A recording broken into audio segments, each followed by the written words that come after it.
lisani yafqahu qawli. Rabbi yassir wa la tu'assir wa tammim bil khair.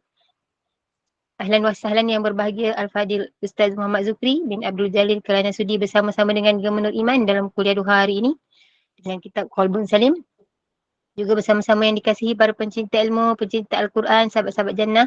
Terima kasih kepada grup Gubernur Iman, tim pengurusan Gubernur Iman yang dipimpin oleh pengerusi Puan Rosniati binti Mansur dan staf pengurusan Gubernur Iman. Jadi bagi memberkati majlis kita pada pagi ini, marilah sama-sama kita membacakan umul kitab yang akan dipimpin oleh Al-Fadil Ustaz untuk kita hadiahkan kepada baginda Rasulullah sallallahu alaihi wasallam, ahli keluarga baginda, sahabat-sahabat baginda, para shodiqin syuhada, alim ulama, guru-guru kita, ahli keluarga kita serta muslimin dan muslimat sama ada yang masih hidup maupun yang telah kembali ke rahmatullah. Al-Fatihah. أعوذ بالله من الشيطان الرجيم بسم الله الرحمن الرحيم الحمد لله رب العالمين الرحمن الرحيم مالك يوم الدين إياك نعبد وإياك نستعين اهدنا الصراط المستقيم صراط الذين أنعمت عليهم غير المغضوب عليهم ولا الضالين آمين. Amin ya Rabbal Alamin. Semoga Allah merahmati dan memberkati kuliah kita dan berjalan dengan lancar. Saya dengan penuh ta'zim menyerahkan kepada Al-Fadil Ustaz. Tafadhal mashkura. أعوذ بالله من الشيطان الرجيم بسم الله الرحمن الرحيم الحمد لله رب العالمين والصلاة والسلام على أشرف الأنبياء والمرسلين وعلى آله وصحبه أجمعين سبحانك لا علم لنا إلا ما علمتنا إنك أنت العليم الحكيم رب اشرح لي صدري ويسر لي أمري واحلل عقدة من لساني يفقه قولي أما بعد فيا عباد الله اتقوا الله أوصيكم وإياي بتقوى الله فقد فاز المتقون. Alhamdulillah, semua alhamdulillah yang saya hormati seluruh pentadbiran Gubernur Iman yang saya muliakan sahibul fadilah, tuan-tuan imam, tuan-tuan Bilal, seterusnya yang saya kasihi, ayah-ayah, ibu-ibu yang dirahmati Allah Subhanahu wa taala. Apa khabar semuanya, sihat ke? Alhamdulillah. Pertama dan selamanya bersyukur pada Allah dengan izin dan kasih sayangnya dapat kita bersama pada hari ini membicarakan kitab kita iaitu Qalbun Salim, iaitu hati yang sejahtera. Alhamdulillah, didoakan juga pada mereka yang telah bermula untuk pulang ke kampung, mudah-mudahan selamat dalam perjalanan. Bagi mereka yang masih belum bercuti, teruskan kerja dengan dedikasi. Dan kepada Abang Jalal yang sedang makan nasi lemak, jangan lupa share pada kami, insyaAllah. Kalau udang Abang Jalal, nasi lemak dia warna hijau, Masya Allah, Allah sayang. Ramai sayang Abang Jalal, ramai bagi nasi lemak. Saya ni Amira tak sampai-sampai nasi lemak dia kat saya. Tak tahulah apa sebab, tak tahulah. Rumah kat sebelah saya tapi dia tak hantar-hantar lagi. Wallahualam. Maka alhamdulillah, berrahmati Allah Subhanahu wa taala. Hari ini kita sambung lagi bicara kita dalam kitab Qalbun Salim. Okey, baik, pada muka surat 130. Muka surat 132 padanya kitab kedua, iaitu menjaga 7 anggota batin. Batin ni apa? Yang tak nampak. Okey, maka dalaman kita ni kena jaga, mak. Kalau macam orang perempuan nak jaga dalamannya bagi cantik, bagi apa? Bagi sentiasa terjaga, hendaklah minum jamu kacik Fatimah. Macam orang lelaki pun kena jaga dalamannya, kena selalu selamat, jangan perut ke depan. Maka orang lelaki pun kena makan, minum tongkat alik ginseng bagi dalamannya semakin kuat. Okey. Maka dalaman yang dimaksudkan oleh ulama ini adalah 7 anggota batin. Mesti kita jaga. Kalau kita tak jaga, bahaya. Maknanya perlu dijaga. Baik. Berkata dalam muka surat 170 dan 130, menjaga 7 anggota badan, hati dan sifat-sifat mazmumah, iaitu sifat-sifat yang tercela. Dalam bab ini, kata pengarang, terdapat 10 khasal tentang sifat-sifat yang tercela. Cela ni dipanggil mazmumah. Sifat-sifat yang tak baik. Sifat-sifat yang kita kena buang. Sifat-sifat yang kita kata sesuatu sifat yang kita kena hakiskan dalam diri kita. Kadang kita luar baik, dalam kita jahat. Kadang kita luar jahat, nampak jahat, tapi dalam baik. Yang Allah kehendaki, luar baik, dalam pun baik. Okay? Luar baik, dalam pun baik. Tak apa kalau tak kurus. Kalau badan besar, tak apa, comel. Tapi yang lagi comel, hatinya baik. Tak apa, muka tak berapa cantik. Tetapi muka sedap memandang, tapi hatinya bersih. Lagi cantik di sisi Allah. Maka, cantikkan hati, insyaAllah orang akan nampak cantik. Kalau buruk hatinya, sekalipun cantik, maka ianya tidak akan berkekalan lama. Sebab hati ini memainkan peranan daripada setiap perbuatan kita. Baik, tuan-tuan rahmati Allah. Pentingnya menjaga hati. Jagalah hati, jangan kau kotori. Jagalah hati, cahaya hidup ini. Allah. Hati, qalbun. Ataupun kita sebut hati di dalam bahasa Inggeris, heart. Betul? Heart jantung. No? Liver. Hati liver. Hai, Ustazah. Ustazah pula dah Ustaz. Heart. Yes. Atau Hai. Kalau nak fokus pada hati tu hai lah. heart. Oh, my heart. Masya Allah. Yes. Masya Allah. Lagu My Heart ni saya pun minat cerita My Heart Irwan Shah dengan Acha Saprisa. Oi, seronok nak tengok cerita tu. Ui, romantik. Romantik. Dia datang dia punya love tu. Kan? Dah rasa seronok. Masya Allah.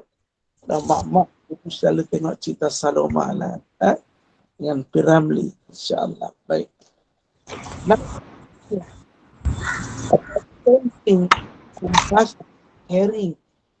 You must care your hurt.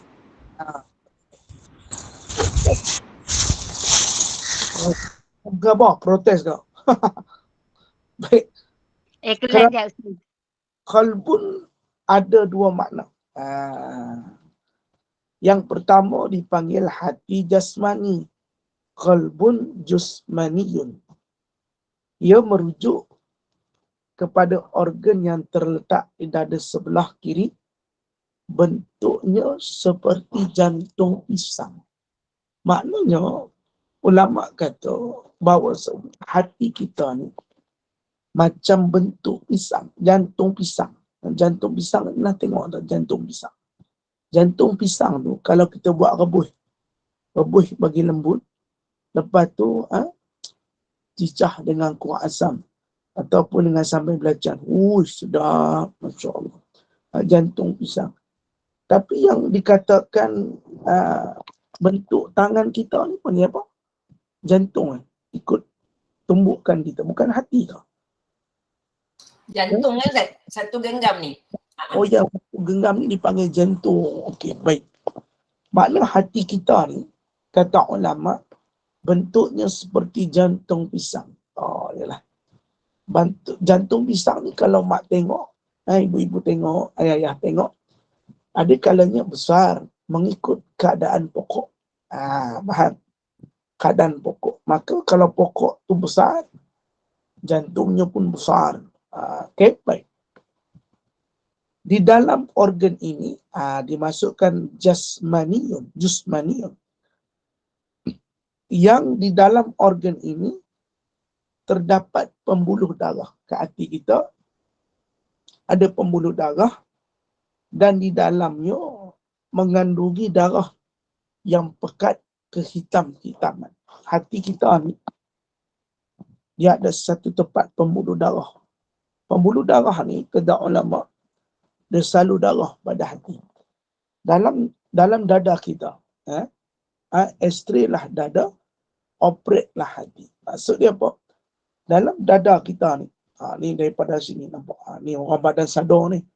Di sini dipanggil paru, ada paru-paru kita, lung. Ada jantung dan juga hati di belah kiri. Jantung belah mana? Tengah ke dekat sini? Kalau jantung kata kat sini, Allahu'alam. Kalau tengok balik, bagaimana keadaan terletak Allah jadikan. Maka jantung ni dekat dengan hati. Maka ada terdapat pembuluh darah. Pembuluh darah ni, kalau kena, macam dipanggil dalam bahasa doktornya, arteri. Dia panggil arteri. Pembuluh darah ni dipanggil arteri. Sebab saya dulu doktor pakar. Sebab tu saya tahu. Arteri itu adalah pembuluh darah yang mana menyampaikan darah. Tertutupnya arteri itu, maka dia tak boleh sampai darah tersebut. Faham? Berrahmat ya Allah. Maka itulah yang dikatakan jasmani, qalbun jusmaniyun. Tapi hati itu taklah kita boleh lihat seperti mana ulama kata. Ulama kata setiap kali buat dosa akan ada titik hitam pada hati kita. Maka hati yang dimaksudkan itu bukanlah hati jusmaniun, hati jasmani. Tetapi yang dimaksudkan oleh ulama itu adalah qalbun rohaniyun, iaitu hati rohani. Faham? Hati rohani.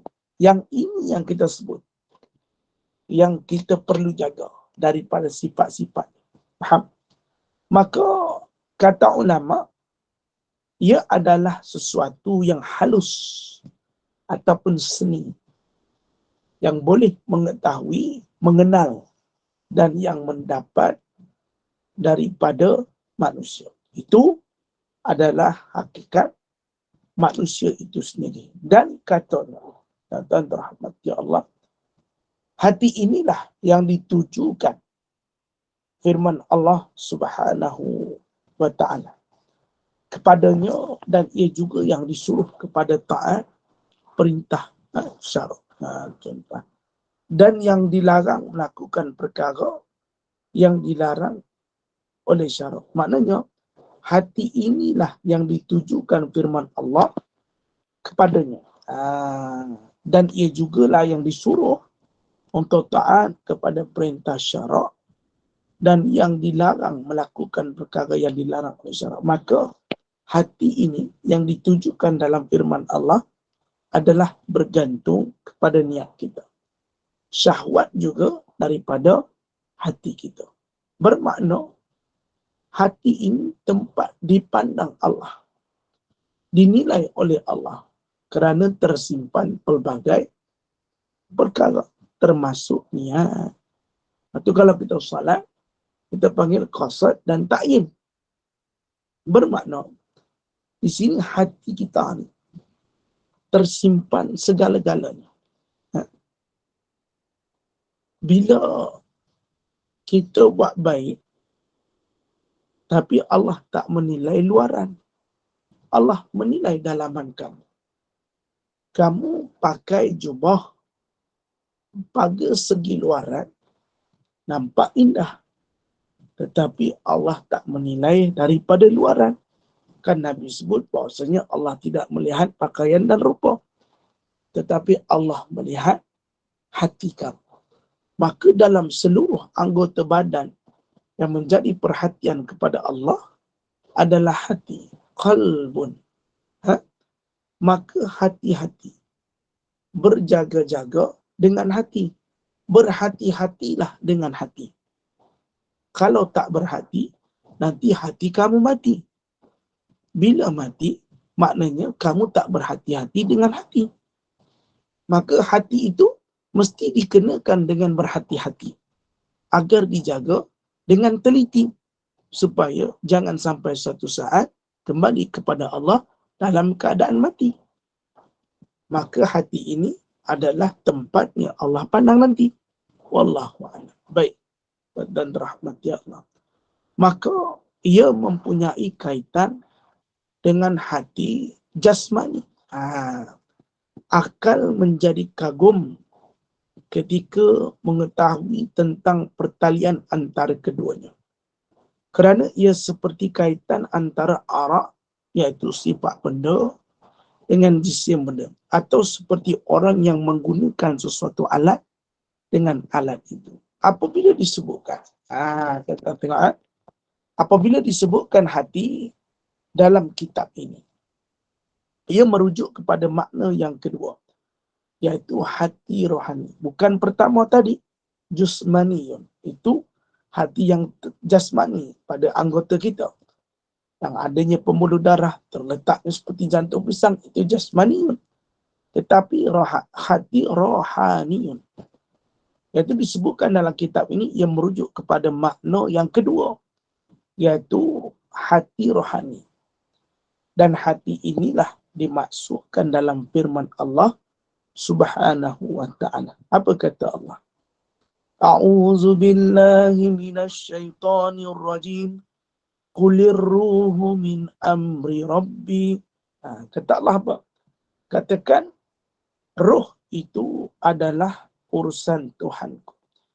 Maka roh yang ada pada kita ini adalah hati, ataupun adanya rohani dalam tubuh badan ini adalah perkara yang tidak terlihat, tetapi Allah menilai.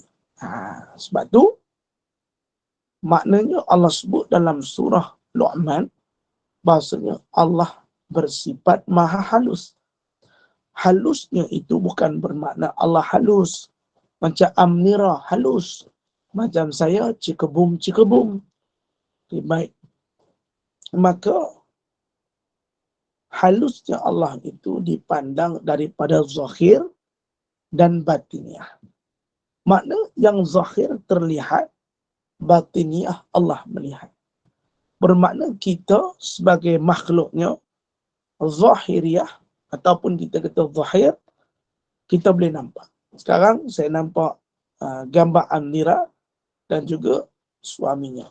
Saya nampak gambar kekanda Azrina. Tetapi dalaman itu tidak terlihat. Apakah makna di sebalik, hajat di sebalik, niat di sebalik. Tetapi Allah mengetahuinya. Faham? Jelas. Rahmati Allah. Maknanya kalau kita nampak orang lelaki kan, pakai jubah, pakai sorban, pakai kain rida, maka kita akan kata mereka ini ahli surga. Mereka ni ahli surga, Ustaz. Tengok pakaian mereka, ya. Sangkaan baik kita mesti kata mereka ni orang baik. Tetapi penglihatan Allah meliputi segala zahir dan juga batinnya. Maka manusia hanya melihat pada zahir, tetapi batinnya belum pasti. Yang menyangka batin itu ada kalanya tak benar.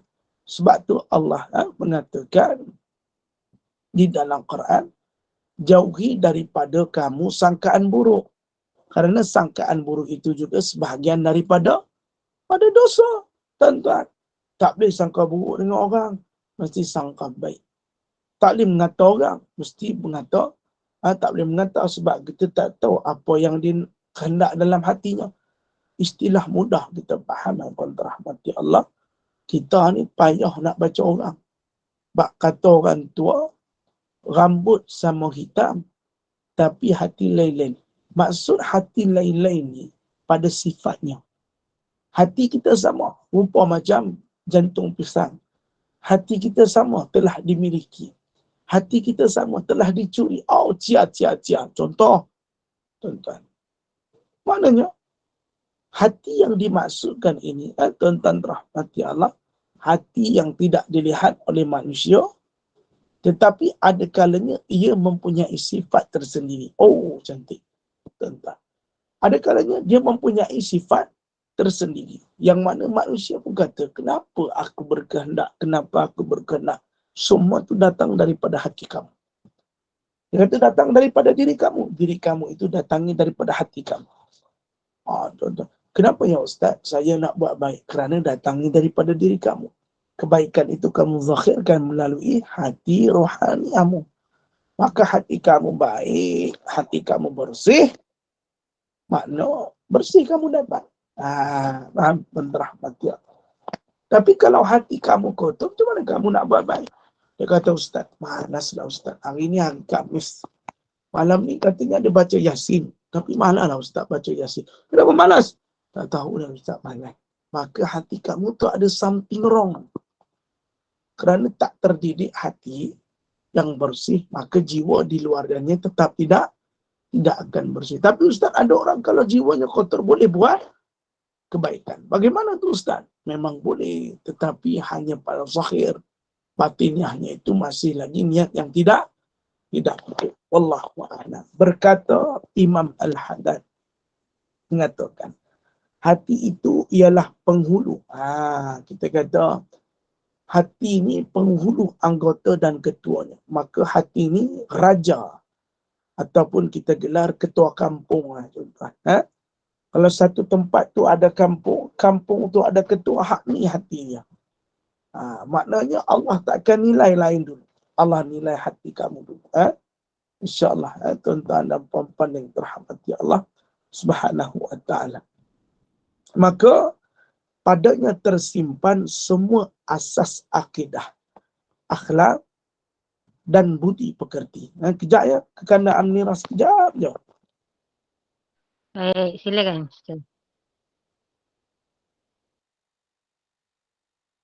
Barang Shopee sampai lagi ke pun. Ada yang takut. Timely lah juga. Bersangka baik. Bukan barang Shopee, kipas lupa buka. Panas. Ustaz. Maaf saja gurau. Panas lain lah Abang Jalak tu kepala dia dah ada aircon nampak. Tak, jangan jealous Ustaz. Hati kena baik. Yalah, saya tak jealous. Saya murah je, 110 je. Alhamdulillah. Rezeki Allah Ta'ala bagi. Batu rasa macam panas, macam berlilat kata. Tak kena, rupanya kipas tak buka. Patut rasa panas. Tuan-tuan, hati jadi panas sebab kipas tak buka. Tak apa Ustaz, nanti kami hantar aircon pergi rumah Ustaz. Itu dia bagus. Okey, baik. Padanya tersimpan semua asas akidah, akhlak dan budi pekerti. Niat yang baik dan niat yang tidak baik. Nampak kata Imam Al-Haddad, hati itu penghulu segala anggota dan ketuanya. Padanya tersimpan semua asas akidah. Nampak? Bermula daripada hati. Akhlak pun bermula daripada hati. Dan budi pekerti. Niat yang baik dan niat yang tidak baik. Allahumma shalli ala Muhammad. Kan? Semua tersimpan dalam hati. Kamu niat baik kat luar. Kamu tolong, ada seorang gadis ni kamu tolong. Tapi niat kamu baik untuk menjadikannya isteri. Baik, tapi niatnya tu hanya sekadar pada situ. Kalau tak jadinya isteri kamu, maka tak jadi apa-apa. Bukan pahala. Sebab niat kamu sebegitu. Tuan-tuan. Maka berrahmat Allah Subhanahu wa ta'ala. Dan tiada kebahagiaan di dunia maupun di akhirat selagi hati itu tidak dan belum disucikan. Makna kata ulama, tak ada kebahagiaan dunia maupun akhirat selagi hati itu tidak dan belum disucikan. Nak cuci kereta tuan-tuan, hantar car wash. Kalau nak cuci pinggan, tengoklah dia pakai sabun apa. Tapi nak cuci hati tuan-tuan, tak boleh pakai klorok. Mesti pakai amalan ataupun zikir-zikir untuk mensucikan hati kita. Benda yang terlihat padanya zahir boleh disental. Seperti mana periuk. Periuk boleh disental. Seperti pinggan boleh dibersihkan. Seperti apa? Kereta boleh dipancut air maka dia bersih. Tapi dalamannya itu tidak boleh kena dengan air. Ada orang basuh kerusi kereta dengan air. Tak. dia pakai vacuum. Sebab alatnya yang sesuai. Dia tak boleh basuh macam luaran. Maka kalau luaran kereta, kita semua air. Lepas tu kita bagi dia mandi air sabun. Lepas tu kita dah basuh-basuh. Tapi dalaman, kita tak basuh pakai air sabun. Kita pakai vacuum, betul? Maka setiap kali nak mencuci, itu perbezaannya cara mencuci. Faham? Makna kalau kita di luar, manusia kalau kita mandi, kita mandi, kita bersihkan luaran kita dengan sabun Dettol. Muka kita pakai Fair and Lovely Whitening Night Repair. Faham? Kita punya sampu kita bukan biasa-biasa Olivera gitu kan. Makna itu luaran. Tapi dalaman kita nak bersihkan, tak boleh kita makan sabun. Lepas tu sabun tu bersihkan hati kita, tak boleh. Mesti kita dengan amalan dan penjagaan daripada anggota badan kita.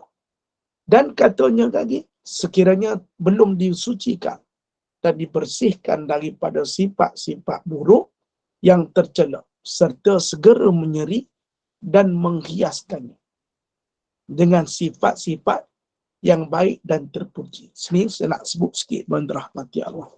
Lahirnya anak Adam ke atas muka bumi ini fitrah, bersih daripada dosa, yang menjadikannya Yahudi ataupun Nasrani. Siapa? Mak dan ayahnya. Sebab guru pertama dalam hidupnya adalah ibu dan ayahnya. Okey, baik. Ada orang kata, Ustaz, betul ke? Dia kata, kalau bapaknya pemarah, waris penyakit bapak ni akan datang. Maka bapak ni kalau pemarah, anak pun jadi pemarah. Kalau maknya tu kaki bebel, anaknya juga akan jadi kaki bebel. Istilah dia kata, perangai ni berpindah. Saya di sini, mak, Ibu rahmati Allah. Sifat ini kita yang menghiasinya. Maka lahirnya anak itu fitrah seperti mana kain yang suci. Maka bagaimana kita contengkan seawal usia kecil, asbab itulah menjadi sedemikian. Faham? Bukan mengikuti kita, bukan Allah telah tetapkan. Faham tak? Ada kata, Ustaz, perangai macam bapa memang Allah dah tetapkan. Tak. Kita yang menunjukkannya. Tapi kalau bapaknya rajin solat, kecil-kecil kan, saya tadi kuliah subuh di Masjid Selayang Baru. Anak kecil-kecil dia bawanya dalam umur 5 tahun lah rasanya. Dengan sujud dia tak bangun-bangun, mak. Ayah. Bapak ni dah bangun rakaat kedua, dia sujud tak bangun lagi. Memang mesti istiqamah tu budak ni. Lama dia berdoa waktu sujud. Masya Allah, tabarakallah. Tak apa, sangka baik. Kita kena sangka baik. Kalau dewasa tak bangun-bangun pun kena sangka baik. Tak tidur, mati. Itu saja. Dan rahmati Allah. Maka kalau kita dah didik anak-anak kita daripada kecil dengan selalu ikut solat, maka terdidiklah solat itu. Tak ada istilah mengatakan Allah dah letakkan perangai ni. Boleh faham? Maka jadinya manusia itu fitrah, bersih. Maka kita yang menghiasinya. Tuan-tuan, daripada dia tak berjalan, kita pandaikan dia berjalan. Mana yang menjadikan sifatnya sedemikian kita, bukan Allah. Sebab dan menghiaskannya, kata ulama, menghiaskannya dengan sifat-sifat yang baik, yang terpuji. Maka akhlak ini juga satu perhiasan. Maka perhiasan ini kita kena letak. Macam contoh, kita nak pergi kenduri, kita mesti pakai baju lain. Ada bunga-bunga sikit. Kan? Tudung bukan tudung biasa, merilap-merilap, tuan-tuan. Kalau kat rumah, kita pakai tudung sarung. Tapi nak pergi kenduri, kita pakai tudung cantik-cantik. Memperhiaskan diri kita. Sebab apa? Kita nak hias bagi nampak cantik.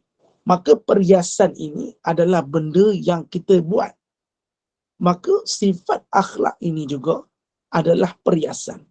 Maka perhiasan itu perlu dicari, perlu digunakan, perlu dipakai. Kalau macam perhiasan orang perempuan, dia ada handbag, okey. Orang perempuan dia suka pakai handbag, emas, Lepas tu kasut. Tengoklah kasut dia berapa tinggi. Ada yang kasut 8 inci, macam itulah dia punya tapak. Ikut ya. Macam mana? Kenapa dia pakai begitu? Sebab ianya perhiasan. Tapi maknanya nak cantikkan diri kita dengan akhlak. Ia juga perhiasan. Maka kita sendiri kena jadikan diri kita sedemikian.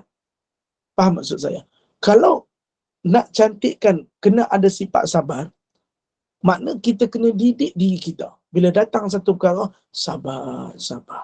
Maknanya didikan itu bermula daripada diri kita. Sifat itu kita yang letak dalam diri kita. Wallahu a'lam. Jelas? Tuan rahmati Allah. Okey, baik. Macam Abang Jalal. Dia telah kehilangan isterinya. Saya tengok Ustaz, Abang Jalal punya Facebook update. Yalah, sayang Abang Jalal pada isterinya. Kalau Abang Jalal kehilangan isterinya dan Abang Jalal rasa sedih, tetapi Abang Jalal kena letak sifat sabar dalam dia. Mana Abang Jalal letak sifat sabar tu kat dia. Takkan Abang Jalal dikurniakan terus sifat sabar? Tak. Setelah kematian isteri, Abang Jalal terpaksa letakkan dirinya tu ada sifat sabar. Faham? Maknanya sifat ni kita kena letak. Kalau kita tak letak, dia takkan jadi. Macam perhiasan. Kita ambil perhiasan tu, kita pakai, baru dia jadi pada kita. Maknanya sifat baik ni kita kena hias dalam diri kita. Maknanya Abang Jalal kehilangan isteri. Kalau sebelum ini mungkin Abang Jalal sabar. Tapi untuk menghadapi sabar kehilangan orang tu sayang payah. Tetapi Abang Jalal terpaksa juga menghiasi akhlak itu dengan sifat sabar. Dia kata, tak apalah, Allah nak uji aku. Allah. Dan Abang Jalal masukkan sifat sangka baik. Abang Jalal masukkan sifat sabar. Abang Jalal masukkan sifat rindu. Abang Jalal masukkan setelah kehilangan isterinya. Maksudnya perhiasan pada akhlak ni dia kena letak dalam diri kita. Dia tak boleh main sendiri. Dia duduk saja. Aku rasa aku ada sifat sabar. Aku rasa sangka baik. Dia tak boleh main macam tu. Dia akan melalui proses-proses dalam kehidupan. Macam mana kita nak membina sifat itu. Faham? Dulu mungkin kita jenis kalut. Dengan cerita satu saja, jenis tak sabar kalut. Tapi bila kita faham hidup, kalau aku kalut je tak boleh. Aku kena sabar. Maka kita yang menghiaskan sifat sabar tu dalam diri kita. Kalau orang jenis tak sabar, duk kalut saja. Kalau sesuatu yang kehilangan, dia jenis tak nyabar, takut dia boleh buat sesuatu yang luar biasa. Maka bila dia ada letak dalam dirinya sabar, dia telah hiaskan dirinya sifat sabar atas ujian tadi. Maka, mahukah kau mengerti harapan serupa mimpi, ianya dapat terjadi atau hilang tak berganti. Maknanya, tuan-tuan, ada benda yang boleh hilang, ada benda yang boleh kita dapat. Ada yang hilang tak berganti. Tetapi tentang akhlak, kita mesti cari. Kalau kita tak cari, diri kita yang terkorban. Nak jadi sabar, bila menerima satu musibah, kita kena sabar. Nak jadi orang syukur, mesti belajar saat terima apa-apa, letak dalam diri, aku kena syukur. Makna tak ada orang yang letak, okey Bang Jalal, ini saya sabar ni, saya bagi ke abang. Abang pegang tau. Tak. Abang pegang ni, sifat sabar ni saya bagi ke abang. Tak ada. Sebab sabar ini disebut sebagai ruhaniun. Benda yang gaib, yang tak terlihat. Okey Bang Jalal, ini sifat sangka baik. Ni abang pegang, abang nampak ni sangka baik? Ni, abu git. Abang Jalal ambil. Ambil. Tak nampak. Tak boleh main bagi-bagi. Tetapi mesti kita cari, kita yang letak dalam diri. Faham? Itu dia yang dikatakan oleh ulama. Wallahu a'lam. Okey, kita sambung lagi. Kesimpulannya, qalbun, ruh dan nafs, ketiga-tiga adalah salah satu makna pada salah satu daripada makna-makna tersebut. Begitulah pandangan mengikut Hujjatul Islam Imam Ghazali dalam kitabnya Ihya Ulumuddin. Ni kitab ni masyhur. Saya juga sangat setuju Kalau ada orang yang nak mengajar Geman Nur Iman, kitab Ihya Ulumuddin. Ni kitab yang masyhur. Karangan Imam Ghazali. Okey, baik, jelas tara tu tuan-tuan. Kekana Amira, kekana Azrina, ada persoalan? Mungkin ada sebahagian nak bertanya. Sebelum kita masuk. Ustaz, Ya, sila. Ustaz, kalau wanita yang bersalin tu, adakah selepas bersalin itu dia putih seperti dia bersih daripada macam apa? Rasa Okey, baik. macam kain putih orang cakap. Betul ke?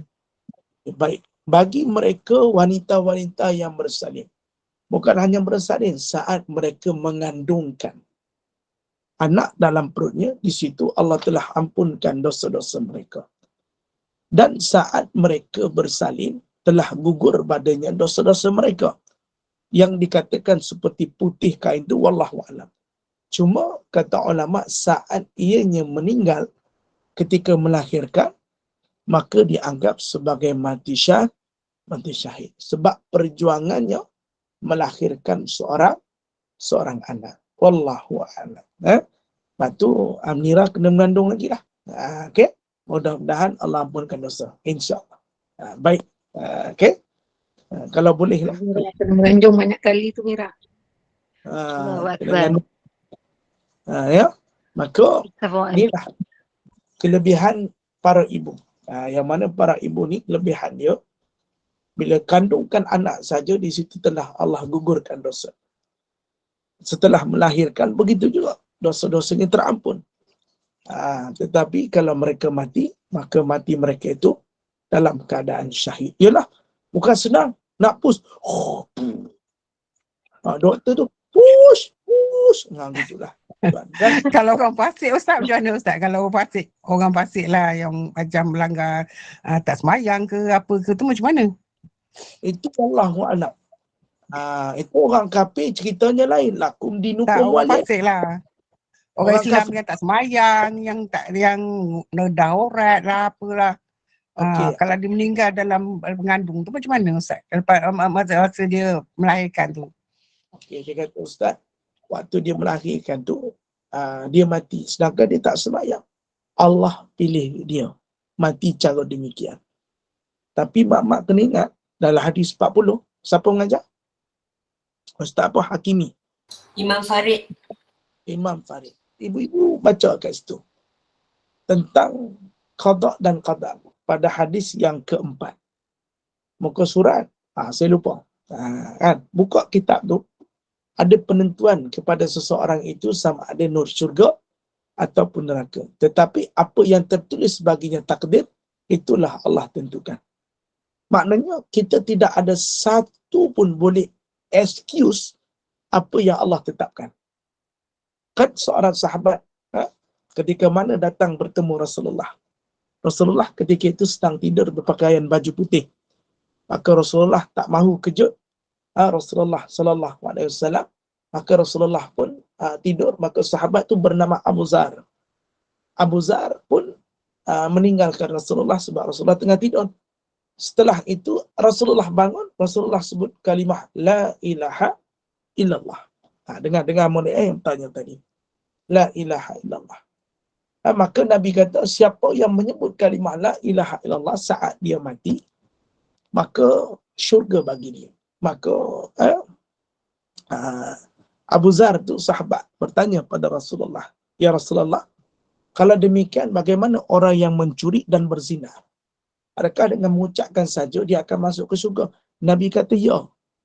Abu Zar tanya, betulkah ya Rasulullah? Bagaimana kalau mereka yang berzina dan juga mencuri, tapi kalimah terakhir dalam bibirnya la ilaha illallah? Adakah mereka layak masuk surga? Nabi kata ya. Abu Zar tanya 4 kali. Seolah-olah Abu Zar tak puas hati. Macam mana dia pencuri, berzina, tapi Allah bagi la ilaha illallah di saat pengakhiran? Faham tak? Saya spreadkan dengan apa yang Bonda Siti tanya tadi. Maka pengakhiran itu kalau berlaku pada seseorang tu dia tak solat, kita pun tak tahu dia tak solat. Maknanya kun fayakun. Apa jadi kehendak Allah. Macam kita ni solat, mak. Kita ni selalu dengar kuliah. kita ni selalu baca zikir, kita selalu baca Quran. Tapi kalau Allah meletakkan kita ke neraka, tidak menjadi kesalahan bagi Allah. Sebab Allah berkehendak, maka ia suka-suka buat apa nak. Tetapi Allah itu tidak zalim. La ilaha illa anta subhanaka inni kuntu minadh zalimin. Faham tak apa yang saya separitkan dengan apa yang dimasukkan oleh Bonda Siti? Maka kalau ada Faham. tak tiba mati. Kenapa mati Jumaat? Dia ni pencuri. Aku ni hari-hari pergi masjid mati Rabu. Macam mana tuan-tuan tahu mati Rabu?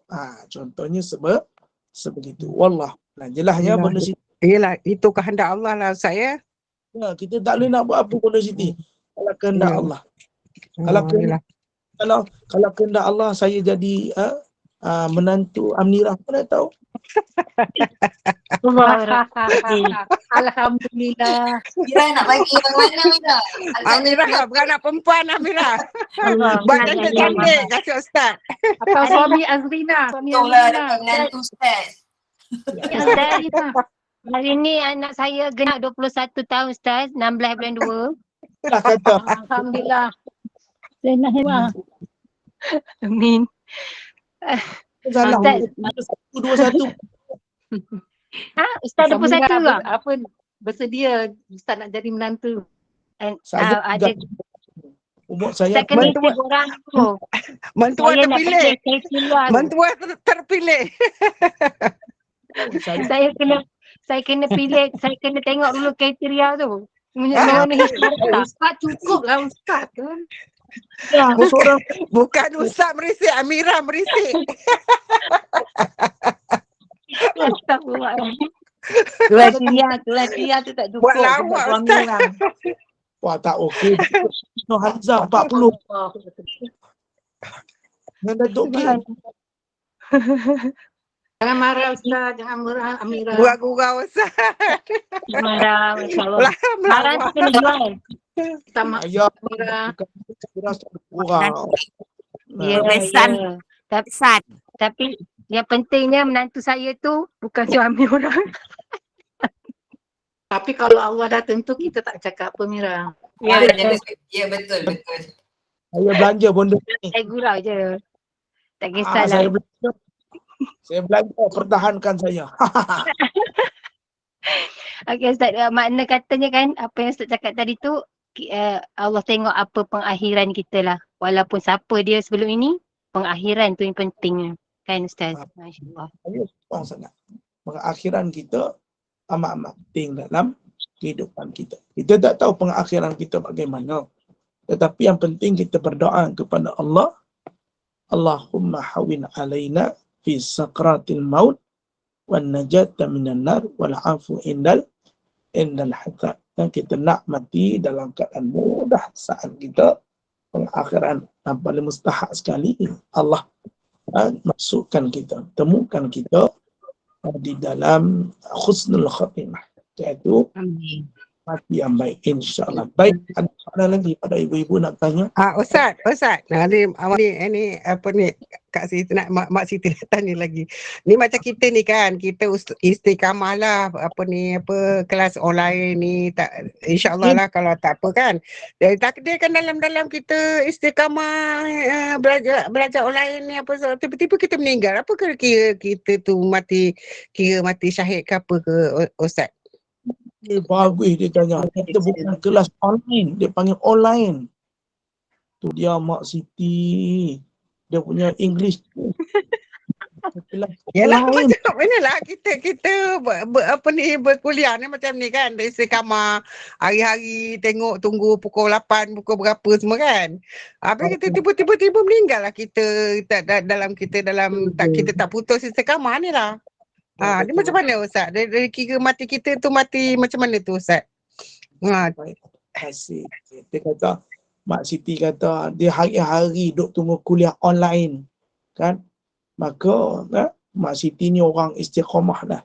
Pukul 8 pagi dia Ya semua lah tu Ustaz. Grup-grup tu Mira, apa ni Bunda Nurain, Mak Jan macam-macam lah tu semua penunggu setia tu.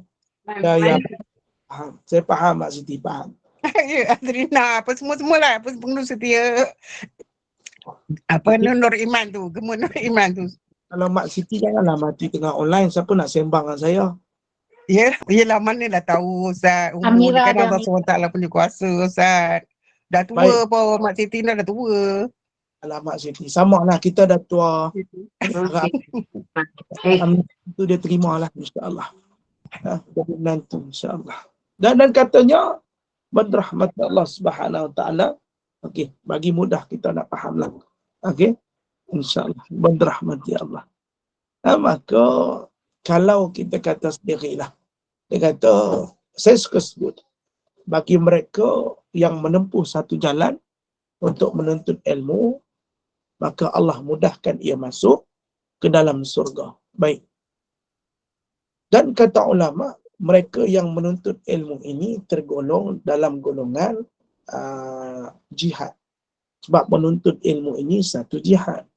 Maka siapa yang meninggal saat menuntut ilmu, dia anggap sebagai jihad di jalan Allah, maka dikira sebagai mati syahid.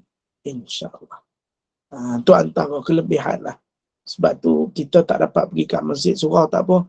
Dapat online pun sudah jadi. Dapat online pun dah memadai dah. Rasa okey sangat-sangat lah kalau dapat online sekalipun. Sebab ia sesuatu yang baik lah. Tak semua orang boleh istiqamah. Tetapi hati-hati yang telah diberikan, mudah-mudahan menjadi istiqamah saat kita melakukannya. InsyaAllah. Wallahu'alam. Mudah-mudahan terjawab, Mak Siti. Terima kasih Ustaz. Faham dah. Baik, ada berapa minit lagi ada soalan yang nak dipersoalkan? Silakan. Ustaz, Ya. tadi bila Ustaz kata apa, luaran mencerminkan, bukan, luaran belum tentu kita dapat nilai dalaman kan. Tapi saya percaya daripada luaran tu lah, langkah pertama kita meninggalkan kemungkaran semua daripada luar tu lah akan membawa kita belajar untuk menuju kebaikan yang Allah suka kan. Sebab kalau orang yang buat sesuatu, contohlah daripada, tak kira lah daripada appearance dia, pakaian ke, perbuatan baik dia ke, kalau dia fokus kerana Allah, perjalanan perbuatan dia tu kita nampak telus, kita nampak berjalan dia cantik. Berbeza dengan orang yang melakonkan. Wallahu'alam. Betul tak Ustaz? Okey, baik. Terima kasih dekat Ustaz. Itu adalah permulaan. Okey. Berkata ulama, mereka-mereka yang sedang berubah daripada pakaian, daripada satu amalan, maka mereka akan ada sedikit perasaan, timbul perasaan-perasaan yang agak kurang baik. Terutamanya ingin diketahui, ingin dilihat. Maka ia memang. Tetapi bila mana mereka telah menjadi keterbiasaan. Dulu-dulu dia pakai macam tu, dia rasa macam, alah, saja je pakai. Mula-mula dia nak pakai je. Tapi dia kata, aku belum tentu baik. Tetapi dengan permulaan. Ada, saya suka sebut. Kata ulama, kalau orang tu nak berubah, bukan mula dari pakaiannya. Dia cari, tetapi mulalah dengan salatnya. Lepas tu, dengan salat itu akan datang perkara yang lain. Kesedaran tentang dosa dan pahala. Sebab Allah sebut dalam Quran, bahasanya salat itu mencegah pada kemungkaran. Maka lama-kelamaan pencegahan itu terjadi. Dan rahmati Allah Subhanahu Wa Ta'ala. Maka bila mana dia dah salat, dulu saya sendiri pun tak menafikan lah. Kadang dulu kita nak pakai jubah, kita tak nak. Tapi start kita solat, kita pakai baju Melayu kan pekat. Tapi bila tengok orang lain pakai jubah, tiba-tiba kita berhendak pakai jubah. Kita bukan ustaz. Dulu kita ingat ustaz je pakai jubah. Rupanya sunnah. Maka bila kita rasa pakaian tu, kita nak rasa jadi baik. Sebab pakaian tu pakaian orang baik. Kita tak nak buat tak baik. Contoh kita kat masjid, kita takkan buat tak baik. Sebab kita tahu kita pakai masjid. Sebab tu apa yang dimasukkan oleh Kika Azrina tu betul. Kalau kita pakai pakaian sopan, lama-lama kita rasa malu nak buat jahat. Kita tak pernah pakai purdah, tiba-tiba kita pakai purdah. Bila kita pakai purdah, pakaian ni pakai orang takwa. Maka bila pakai orang takwa, lama-kelamaan aku ni dah pakai purdah. Tapi takkan aku nak buat benda seperti mana orang yang tak tahu aurat. Sebab akan menjadikan malu pada pakaian tersebut. Maka lama-lama terdidiklah kebaikan itu dalam dirinya sebab pakaian yang dipakai. Cuma yang dibimbangi apabila kita memakai pakaian itu, tetapi kita tak dapat bersihkan hati kita. Bila tak dapat bersihkan hati kita, dan kita menganggap penilaian daripada manusia, kita tak menganggap penilaian daripada segi untuk kita menjadikan diri kita lebih baik. Maka untuk yang mudah kita sebut rahmati Allah, kan? Sebab tu saya kata, mula-mula ada orang dia tak pakai tudung, pakaiannya seksi. Lepas tu dia berubah, dia pakai tudung, tapi pakaian seksi. Jangan kamu terus cakap buat apa pakai tudung, sedangkan masih seksi. Slow. Dakwah ini kena dengan hikmah. Aku tengok kau pakai tudung manislah muka, macam Heliza Helmi, kata dia. Tapi pakaian ni kalau kau longgakkan sikit lagi cantik. Tak lari, tak bukan macam Nolofa. Mana kita kita dakwah dengan kebaikan. Ada orang bila tengok kawan tu pakai tudung, sebab sebelum ni tak pakai tudung, dan kita terus judge dia. Kau ni super tak pakai tudung saja. Contoh, super tak pakai tudung, baik tak payah pakai tudung, pakai macam ni. Jangan. Permulaan itu. Mula-mula dia pakai tudung, senteng. Lepas tu dia lagu, pilih-pilih lagi, buat ku cari Iman Troye. Tentang, dia pakai pendek. Lama-kelamaan dia jaga salat, Allah hadirkan perasaan kesegaran. Dia rendahkan tudungnya, pakaiannya makin longgar. Lama-lama dia istiqamah, pakaiannya mengikut syarak. Sebab tu salat adalah satu keutamaan bila orang nak berubah. Yang kedua, kena duduk dalam majlis ilmu. Yang ketiga, saya suka sebut, dah carilah sahabat-sahabat yang ingatkan kita pada akhirat. Kalau sahabat kita pakai longgar, lama-kelamaan kita pakai longgar. Kalau sahabat kita seorang yang kaki baca Quran, walaupun sebelum ni kita tak baca, tapi selalu duduk dengan sahabat yang baca Quran, lama-lama kita nak baca Quran. Tiga ni penting. Salat, majlis ilmu, sahabat yang ingatkan pada akhirat. Siapa nak berubah, cari tiga ni. InsyaAllah akan berubahlah dia. Tak apa. Itu paling penting sekali dalam kehidupan kita. Bermula daripada bawah, lama-kelamaan kita jadi orang yang bertakwa. Jangan hari ini kita nak berubah, besok kita dah pakai jubah. Sabar. Slow. Takut tak istiqamah. Maka bermula dari bawah, lama-kelamaan capai satu tahap, bila Allah sedarkan kita tentang sesuatu yang hebat dalam Islam. Wallahu a'lam. Baik, kekandaan Amira. Saya rasa. Assalamualaikum. Satu lagi Ustaz tanya. Satu lagi. Ini pandangan apa tu, pandangan masyarakat. Ada orang tu Ustaz. Orang mana tu Pak Wan? Dia pergi ke surau, dia baik, dia bertudung, dia apa. Tapi kalau dia bercakap selalu menyentuh perasaan orang. Lepas tu orang respect pula dia. Dia tu mulut je jahat, hati baik. Apa pandangan Ustaz? Orang mana Mak Wan sebut? Manusia sejagat Ustaz. Orang baik. respect pula dia, orang kata dia mulut je jahat, hati baik. Baik. Tapi kata-kata dia selalu menyentuh orang. Okey, dalam Islam tak disuruh mulut jahat, hati baik. Dan pula tak disuruh hati jahat, mulut baik. Yang dituntut dalam Islam, mulutnya baik, hatinya pun baik. Tapi dia kata, Ustaz, orang ini katanya baik hati. Adakah baik hati tapi mulutnya keluar sesuatu yang menyakiti? Ternyata hatinya ada masalah, kata ulama. Maka ada seorang sahabat bertanya kepada Sayyiduna Rasulullah SAW. Ya Rasulullah, aku bertanya tentang seorang wanita yang malamnya hebat ibadah, siangnya puasa sunat. Tapi mulutnya saat berkata menyakitkan perasaan.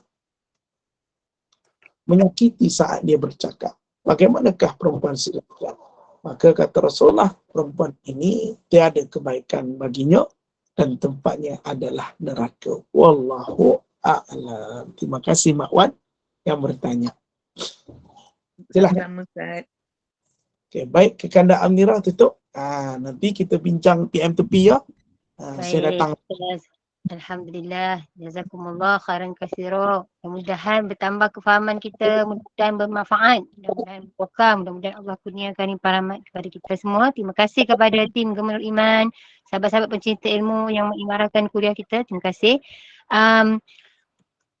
Kuliah asal kita hari ini bersama dengan Al-Fadil Ustaz Meja Muhammad Naim bin Haji Ahmad Hafiz dengan 6 ketakutan orang mukmin. Pada pukul 8 malam kuliah maghrib bersama dengan Al-Fadil Ustaz Khairul Fahmi bin Muhammad Anwar dengan bacaan Yasin, tahlil, doa dan bacaan surah Al-Mulk. Dan 9.15 malam kuliah isyak bersama dengan Al-Fadilah Ustazah Suraya binti Muhammad dengan tadabbur Al-Quran. Jadi dengan ini saya mewakili Gemerul Iman memohon maaf sekiranya ada sebarang kekurangan dan kesilapan yang baik itu datang daripada Allah dan tidak baik dan kelemahan itu dari kami sendiri.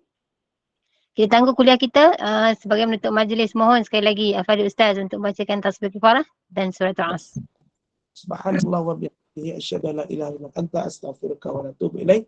Bismillahirrahmanirrahim. Wal 'asr innal insana lafi khusr illa alladziina aamanu wa 'amilus shalihat wa tawassaw bil haqq wa tawassaw bis shawab. Wabillahi taufik. Assalamualaikum warahmatullahi wabarakatuh. Waalaikumsalam warahmatullahi wabarakatuh. Terima kasih Ustaz. Assalamualaikum. Waalaikumsalam. Terima kasih Terima Ustaz. kasih, Ustaz. Assalamualaikum. Assalamualaikum warahmatullahi wabarakatuh.